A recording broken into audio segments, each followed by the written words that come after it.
Let's go.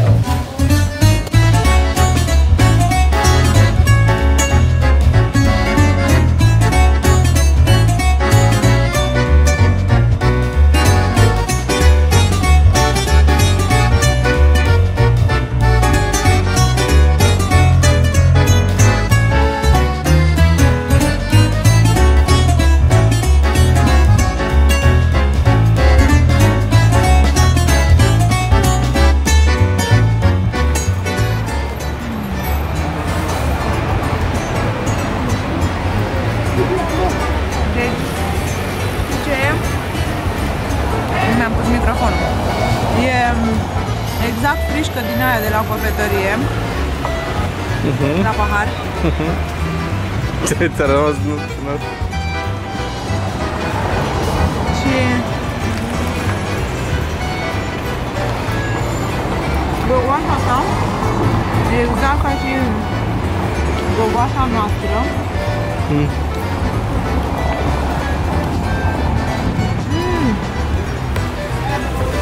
Doar că are ceva mai parfumat, mai vanilat. Poate, vrei să guști? Doar să guști. Sigur? Nu mănânc chestii albe. Deci după ce că ieri a fost o zi extra full, a fost prima mea zi de concediu ieri în care a trebuit să le fac pe toate. Ne-am culcat pe la 12, cred. Ne-am trezit la 3:30, pentru că la 4:30 am plecat de acasă. Am ajuns în aeroport cu 2 valize mari de cală. Noi de obicei nu plecăm decât cu 2 mici, dar de data asta am să luăm și mai de vară și mai de iarnă haine și ne-am dat seama că trebuie să ne luăm 2 valize de cală. În fine, super excited pentru că ne doream de foarte mult timp să venim în Roma și suntem foarte entuziasmați. Ideea e că după un zbor de 2 ore în care am tot adormit și am adormit și ne-am trezit și am adormit și ne-am trezit, ce să vezi întâmplare, unul dintre bagaje a dispărut. Panică totală. Deșteapta de mine, ieri când am făcut bagajele, deși inițial m-am gândit, fac bagajele, jumătate de bagaj cu hainele mele, jumătate cu hainele lui, în ideea în care poate se pierde un bagaj. Spre finalul zilei m-am simțit așa cam obosită și am zis, fuck it, n-are cum să... Nu ni se poate întâmpla nouă. Well, surpriză, ni s-a întâmplat. Am ajuns la... Cum se numește acolo unde îți ridici bagajele? Unde îți ridici bagajele? Și ce să vezi, nu am găsit decât bagajul meu. Iar bagajul soțului meu, plin cu hainele lui cele mai de colecție, lost. Lost and gone forever. Nimeni, nici urmă de el. Bineînțeles că nu ne-am mai întâlnit cu situația asta, nu ne-a fost ușor, nu prea ne-am înțeles cu domnul din aeroport. În fine, singura chestie pe care au putut să o facă este să deschidă acest tichet. Am încercat să le explic că sigur cineva ne-a luat valiza, pentru că noi am găsit o valiză identică, doar că un pic mai mică ca și mărime și eram cu ea în mână și explicam, uitați, doamna asta sigur ne-a luat bagajul nostru pentru că al nostru este identic, doar că este un pic mai mare și sigur a crezut că e al ei. Da, în fine am completat 15.000 de foi cu nervi, cu plânsete, venea să leșin de supărare și de oftică, mai ales că mi-a trecut prin cap să fac chestia asta și m-am gândit, zici că mi-am atras lucrurile astea. În fine, foarte dezamăgiți, foarte. Șoferul a fost super ok, super om, ne-a așteptat foarte mult, simpatic italian. Era italiano vero. Oh, bella, oh, bello, îmi pare rău, nu știu ce, în fine. Și nici nu știu, când am plecat de la aeroport și când am ajuns, n-am văzut nimic. Nu vedeam decât numele acelei doamne pe care am căutat-o peste tot, pe Instagram, pe Facebook, pe Google. Până la urmă am găsit niște conexiuni, mi-am dat seama că lucrează la o agenție de imobiliare. I-am găsit numărul, am sunat-o, n-a răspuns, am scris pe WhatsApp, i-am scris pe Facebook, după aia am găsit o colegă de ei, am scris și ei, nimeni nu ne-a răspuns. Mi-a mâncat toată energia situația asta. Da, atunci ne-am dat seama că trebuie să mergem din nou să facem niște shopping de haine în Roma. Oricum o mare parte din ele erau noi, abia le cumpărasem, da. Nu mai aveam ce să facem. Ideea e că am ieșit din hotel și am ieșit așa, nu vedeam stânga-dreapta, nu vedeam clădiri, nu vedeam soare, nu vedeam nimic. Și în fine, la un moment dat m-a luat așa o oboseală și o sete teribilă și ne-am oprit să ne luăm ceva de băut și mi-a sunat telefonul. Și în momentul în care mi-a sunat telefonul și am văzut că e doamna cu valiza, m-am relaxat complet. Și atunci, și acum, uite, mă bucur de un șpriț.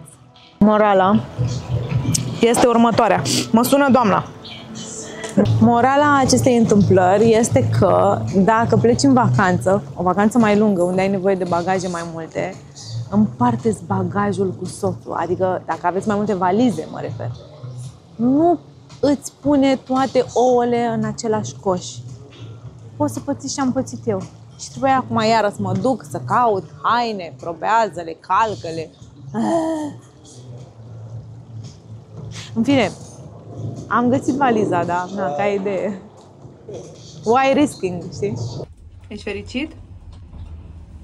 Poftiți! Valiza!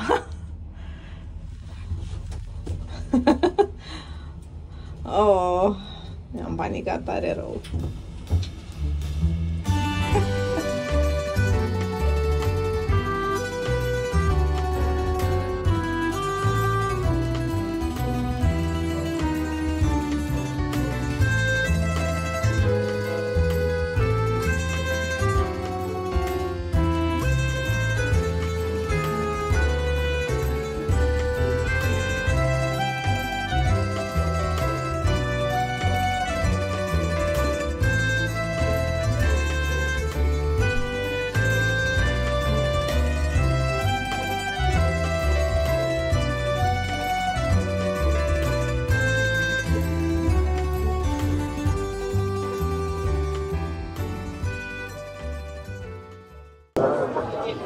Cartofs.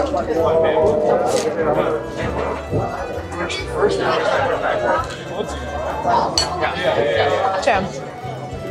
Cum e?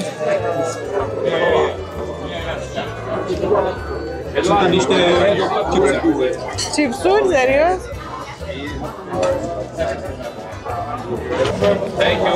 Știți niște vin?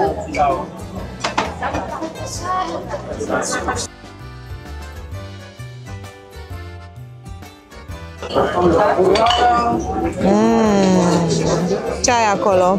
Alla matriciana?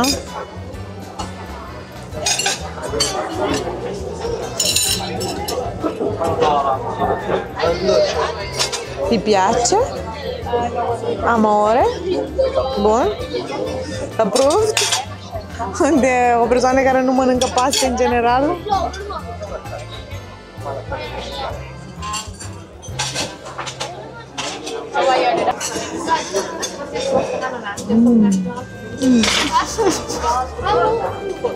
Exagerez sau? Vorbesc serios? E bun? N-ai mai mâncat de mult, nu? N-ai mai mâncat de mult paste?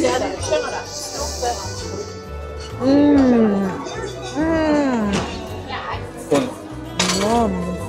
Nu. O să începem să mâncăm?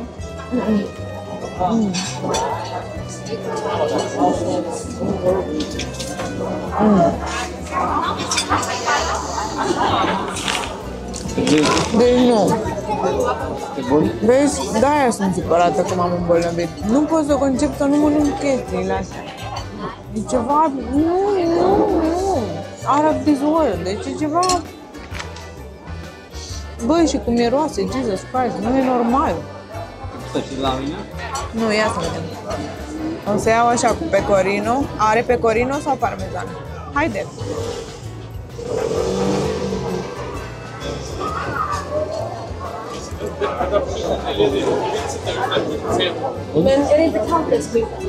Nu avem de mâncat. Bun, o să încep și să mănânc?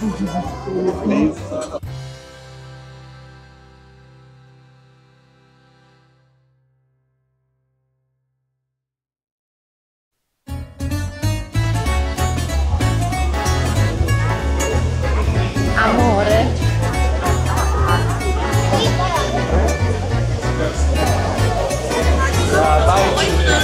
Stata, mas você vê.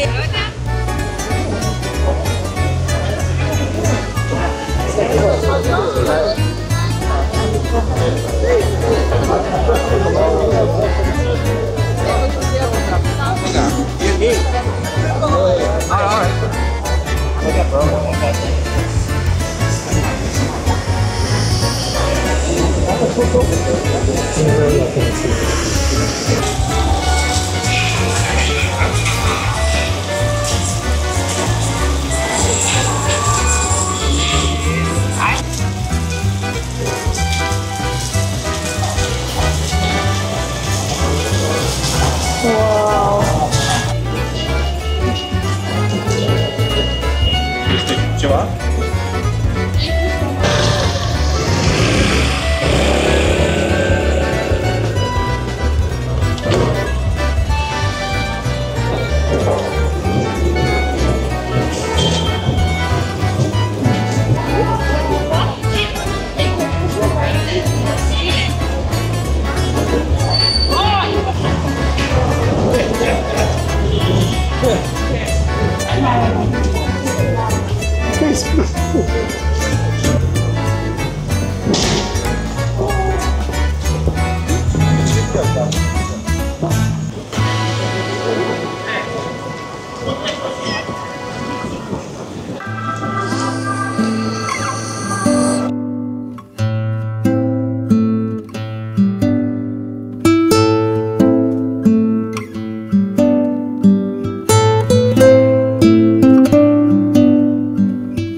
de la Ristorante de Michele.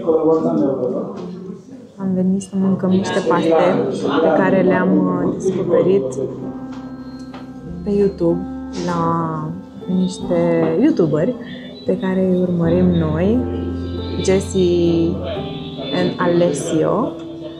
Alessio, evident, e italian și am încredere că face recomandări cum trebuie. Și suntem super excited pentru că a spus că sunt cele mai bune paste carbonara aici, în locul ăsta, de peste 5 ani. Și sunt convinsă că în seara asta o să mâncăm foarte, foarte bine. Și ne-am luat și niște vino del casa, foarte bun. Aseară, del casa. vino de la casa, del casa. Da. Ieri am băut tot așa vinul casei la un alt restaurant foarte popular, dar nu a fost la fel de bun ca ăsta. Asta are așa un iz de smeurită sau nu știu, e foarte bun. Și ne-am comandat paste carbonara. We are on a carbonara diet these days. Și Alex a luat o lasagna din care o să gust și eu. Trebuie să fie genial. Just a second, că frige foarte rău și mi-e frică.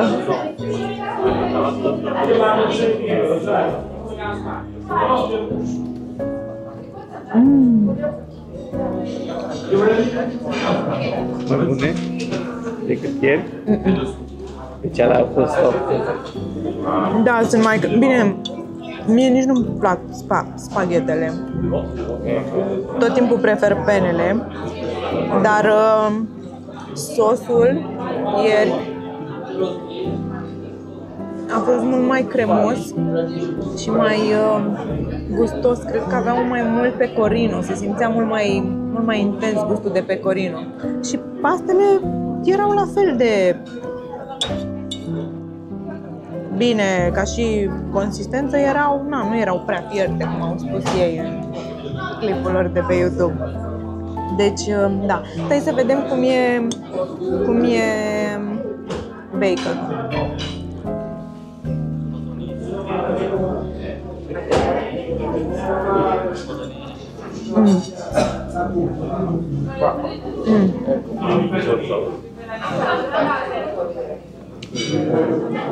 Baconul e crispy, dar aroma de pecorino, gustul de pecorino nu se simte la fel cum s-a simțit aseară. Morală, prima morală. Nu trebuie să te iei după nimeni.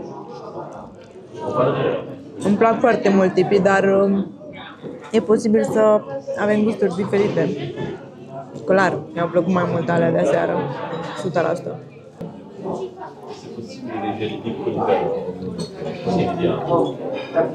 Toate că e mai bun. E bun. Este? E bună. Dar nu e cea mai bună lasagna pe care am mâncat-o. Clar, cea mai bună în Pisa a fost cea mai bună. Și unde era? În Italia. Deci... Tot în Italia, da, dar poți să mai mănânc? Ideea este că la acest tip de restaurant sunt foarte, foarte mulți italieni. Deci gustul lor echilibrat. Da. Apparently noi suntem italieni. Alt taste noi, da. Deci restaurantul, cred că 80% este ocupat de italieni. Deci e tradițional. Da, și italieni chiar și mai în vârstă și mai tineri, adică și cui localnici. Recomandăm oamenilor care vor să să taste the real flavors. Da, the Italian way, da. Bună dimineața, buongiorno a tutti. Astăzi Ne-am trezit un pic mai târziu și am stat mai mult în pat pentru că vremea nu a fost prietenoasă. A fost foarte înnorat și a plouat și cred că este și destul de frig. Cred că, actually, astăzi este cea mai friguroasă zi, sunt aproximativ 17 grade. Dar am vrut să începem ziua cu o mini ședință foto în acest lobby foarte drăguț. E practic o zonă de relaxare în care poți să vii, să bei o cafea, să te joci. Cum se cheamă? Cum se cheamă? Fotbal. Să te uiți la televizor. Na. Să petreci timp cu prietenii. Și de aici o să mergem să explorăm orașul și bineînțeles că o să vrem să gustăm și alte delicii italienești. Astăzi ne gândim să mâncăm ceva cărniță și legume. Am exagerat cu pastele, eu n-am voie să mănânc atât de mulți carbohidrați și gluten și mai ales lactoză, dar până acum nu m-am simțit rău. Un pic balonată, dar so far so good. Așa că, da, mergem să explorăm Coloseumul și să mâncăm gelato și să vedem ce găsim pe acolo interesant.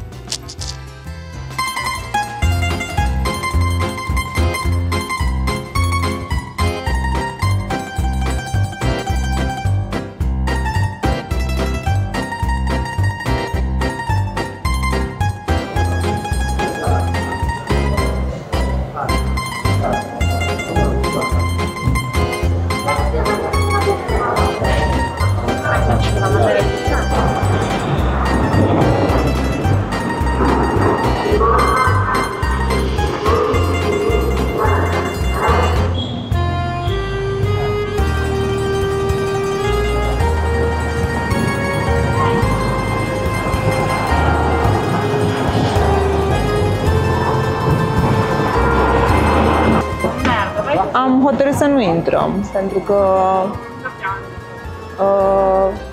eu am văzut multe filme cu gladiatori și acolo s-au petrecut niște lucruri foarte nașpa, care nu sunt neapărat de acord. Și bad vibe, I guess, nu știu, nu mă atrage, nu vreau să intru.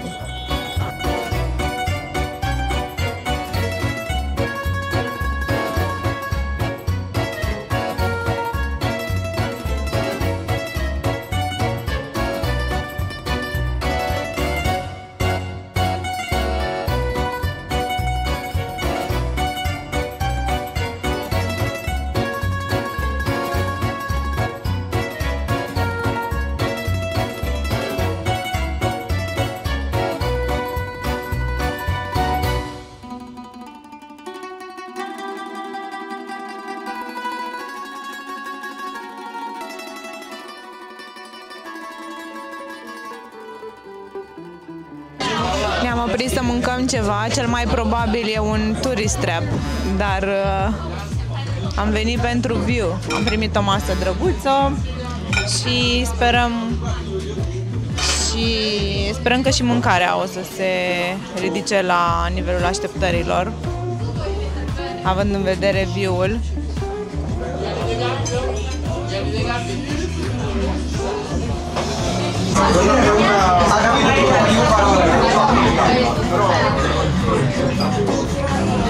Nu. Mamă, cine mamă stă așa pretențioasă? Așa sunt mereu? Probabil. Nu cred. Da, e mec.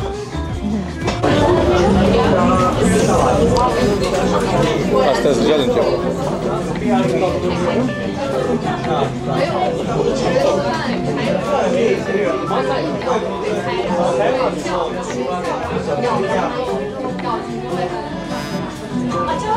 Cum e?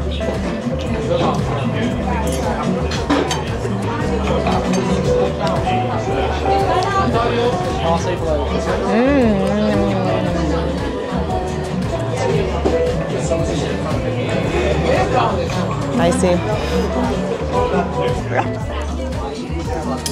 Da, mă, ne așteptam oricum să mâncăm prost aici, dar na. Aia e. Data viitoare facem cum spun eu. Dar eu n-am venit aici să Da, dar e bună e bună cărnița. Chiar e foarte bună, arată bine.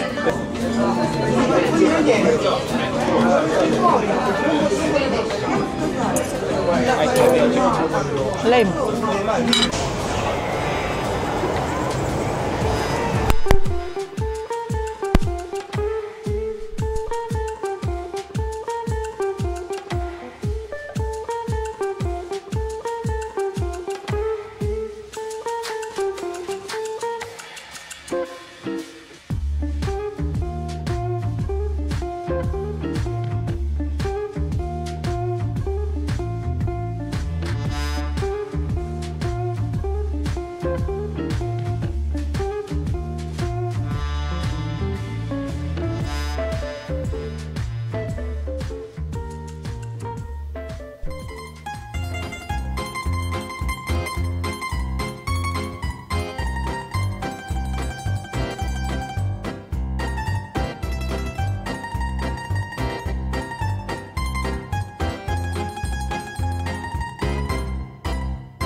How is it? What? E bun? E bun? E foarte bun, da. Cred că ți o să-ți facă rău. Conține salam. N-am pus pe aia. N-ai ce să faci? Cum e? Da.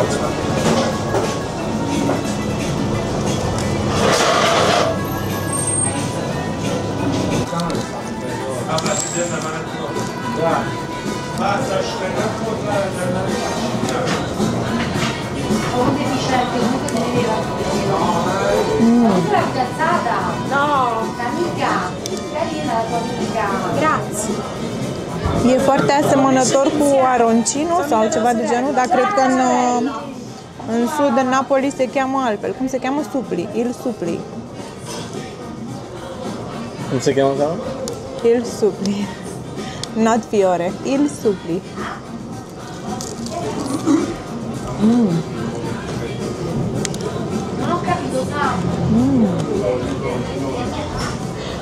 Interesant. Foarte interesant. Acum naiba oamenii ăștia nu se îmbolnăvesc când mănâncă chestii de genul.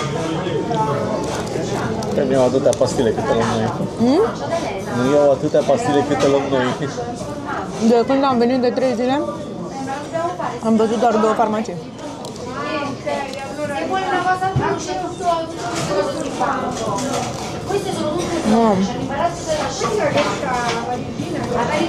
Mi piace. Va bene? Ok. E la strada l'anno secondo del gruppo. Va bene? A lei.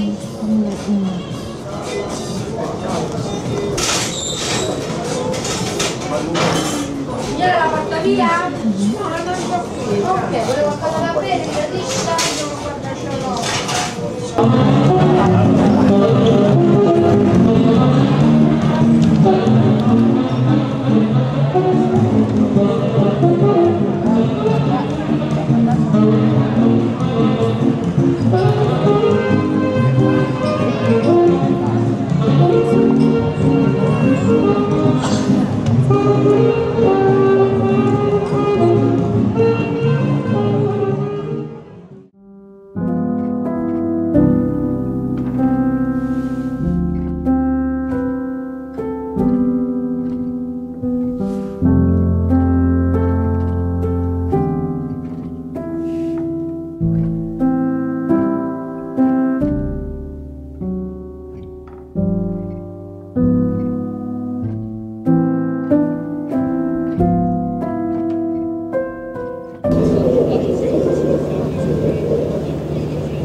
fino agli precipiterà. E dividite nobis per vita nostra, sì per noi libera. Sulla via della croce umana, sei pane poco che lo ricordo. Ora è il figlio che ha bisogno di